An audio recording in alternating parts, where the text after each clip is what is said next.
এই যে বিশাল বড় লঞ্চটা দেখছেন, এটা শুধু একটা লঞ্চ কিংবা যানবাহন না, এটা হাজারো স্বপ্নের বাহন। প্রতিদিন বরিশাল থেকে অসংখ্য মানুষ এই লঞ্চে চড়ে ঢাকার উদ্দেশ্যে রওনা হয়। কারো হাতে একটা ব্যাগ, কারো হাতে একটা ফাইল, আবার কারো চোখে ভবিষ্যৎ গড়ার অদম্য স্বপ্ন। এই যে মোহাম্মদ রাকিব, তিনি আগে থেকেই ঢাকা থাকতেন, তবে উনি একটি ছোট্ট দোকানে কাজ করতেন। যে কাজ তিনি করতেন, সেই কাজে যা উপার্জন হয় তা দিয়ে তার ফ্যামিলি ভালো চলছে না। তার ফ্যামিলি মেম্বার হচ্ছে 7 জন।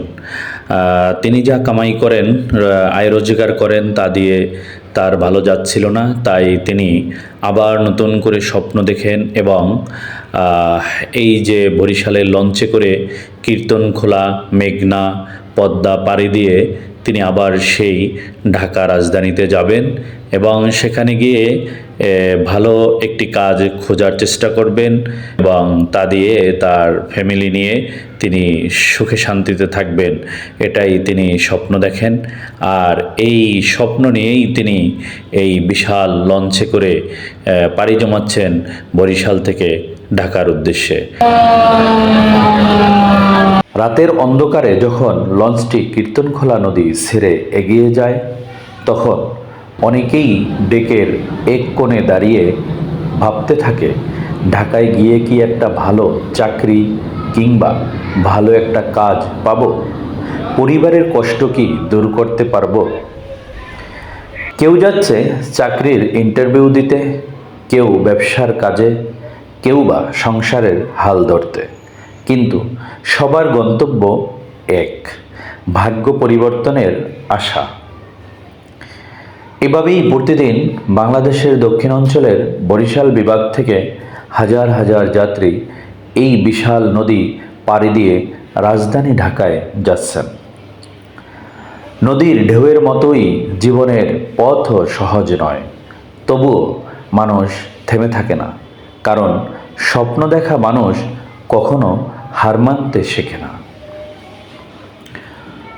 সকালে যখন লঞ্চ সদরঘাটে ভিড়ে, তখন শুধু যাত্রা শেষ হয় না, শুরু হয় নতুন এক সংগ্রাম, নতুন এক অধ্যায়।